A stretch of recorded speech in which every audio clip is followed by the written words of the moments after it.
Last class में हम part 5 देख रहे थे, इसमें चैप्टर 1 जो है हमने कवर कर रखा था। ठीक है, तो चैप्टर 1 हमने पढ़ रखा था लास्ट क्लास में।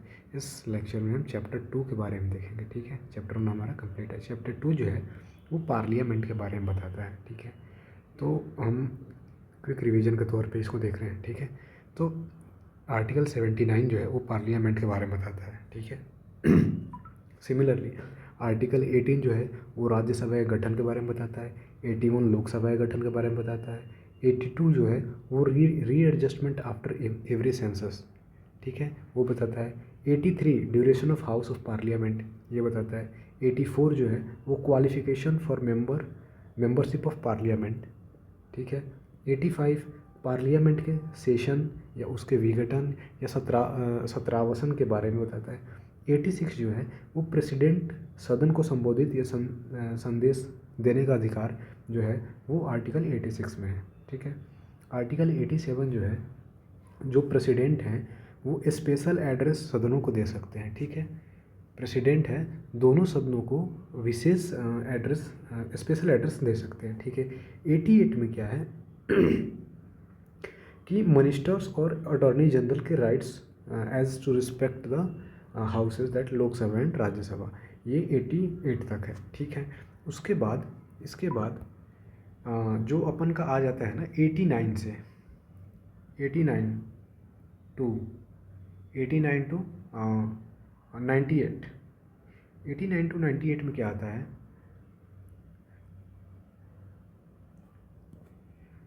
89 टू 98 में आता है ऑफिसर्स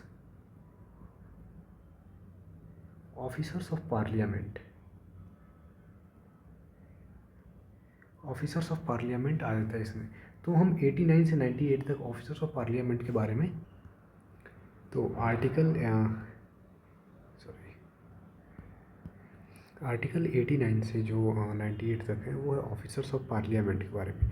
तो आर्टिकल 89, 90, 91, 92 ये जो है वो chairman and vice deputy chairman के बारे में बताता है कुछ के काउंसिल ऑफ स्टेट के।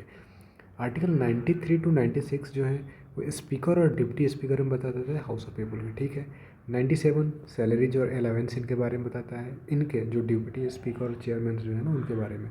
98 है जो सेक्रेटरीट ऑफ पार्लियामेंट के बारे में बताता है। सिमिलरली आर्टिकल 99 और 100 है वो कंडक्ट ऑफ बिजनेस में, लाइक 98 में 99 में शपथ है और 100 में वैकेंसीज़ के बारे में बताया। ठीक है, आर्टिकल 101 टू 104 में डिसक्वालिफिकेशन ऑफ मेंबर्स के बारे में है, लाइक 101 में जो वैकेंसी और सीट्स जो खाली हैं मेंबर्स के उसके बारे में।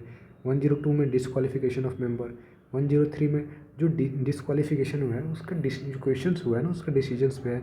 104 में है जो पेनल्टी लग सकता है बिना शपथ के आप अगर पार्लियामेंट में बैठते और वोटिंग करते हैं उस पर। ठीक है, आर्टिकल 105 क्या है कि दोनों सदनों और उसके सदस्यों की शक्ति और अधिकार को स्पष्ट करता है आर्टिकल 105।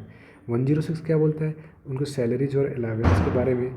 107 क्या बोलता है कि साधारण विधेयक, ये जो है ना किसी भी सदन में पेश किया जा सकता है, जो साधारण विधेयक है वो किसी भी सदन में पेश किया जा सकता है। 108 है वो प्रेसिडेंट जो है वो दोनों सदन की बैठक बुला सकता है। 109 जो है वो धन विधेयक है। ठीक है, धन विधेयक को पारित करने की प्रक्रिया जो है वो आर्टिकल 109 में है धन विधेयक को। और आर्टिकल 1010 में जो है ना 110 में वो है धन विधेयक। ये धन विधेयक बताता है गवर्नमेंट के खर्चों से रिलेटेड होता है ये धन विधेयक, समझ रहे हो। ठीक है, इसको केवल लोकसभा में पेश किया जा सकता है और राज्यसभा इसको मैक्सिमम टू मैक्स 14 दिन तक इसको रोक सकती है, उसके बाद इसको डिसीजन देना पड़ता है और सिर्फ इसको मंत्री द्वारा पेश किया जाता है। ठीक है, आर्टिकल 112 में क्या है एनुअल फाइनेंशियल स्टेटमेंट, यानी जिसको वार्षिक वित्तीय विवरण बजट के बारे में बताया था। तो बजट है 112 में, ध्यान रखिएगा संविधान में जो है वो बजट शब्द यूज नहीं हुआ है, उसकी जगह पे एनुअल फाइनेंशियल स्टेटमेंट यूज हुआ है। ठीक है, आर्टिकल 113 में क्या है एस्टीमेट कमेटी प्रकलन समिति के बारे में बताया, एस्टीमेट के बारे में बताएगा। आर्टिकल 140 में अपॉइंटमेंट बिल। 115 में एडिशनल और एक्सेस ग्रांट्स जो इनके लिए चाहिए उसको बताया गया है। 116 में क्या है कि वोट्स ऑट अकाउंट। 17 में जो है special provision on financial bill है। ठीक है, और आर्टिकल 118 से 122 ये इंपॉर्टेंट नहीं, एग्जाम पॉइंट ऑफ व्यू से इंपॉर्टेंट है नहीं वैसे, लेकिन ये प्रोसीजर जनरली इसका जनरली प्रोसीजर होता है आर्टिकल 118 से 122। ठीक है, अब चलिए देख लेते हैं इसके बारे में देख लेते हैं, ठीक है। जो लोक लेखा समिति है ना, लोक लेखा समिति, ठीक है।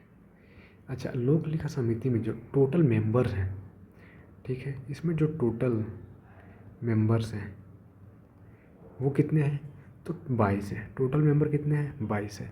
इन 22 में जो 15 मेंबर हैं वो हैं लोकसभा के, और जो बाकी बचे 7 मेंबर हैं वो हैं राज्यसभा के, ठीक है, ठीक है। इसका कार्यकाल जो होता है, कार्यकाल 1 साल होता है, ठीक है। कार्यकाल जो होगा 1 साल होगा। इसका 1921 में गठन हुआ था, ठीक है।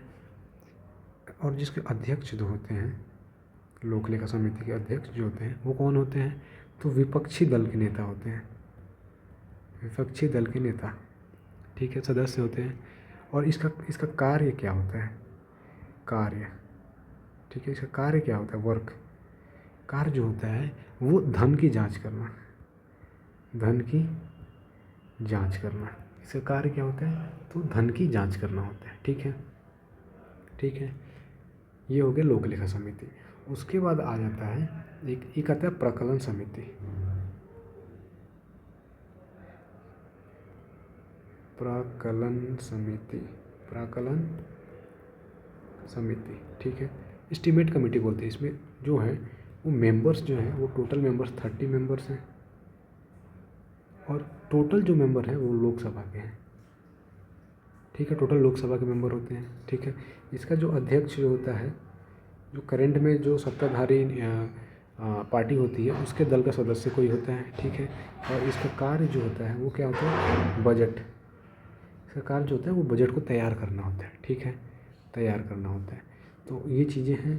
तो इस वीडियो को यहीं पे एंड करते हैं। धन्यवाद। Like and share.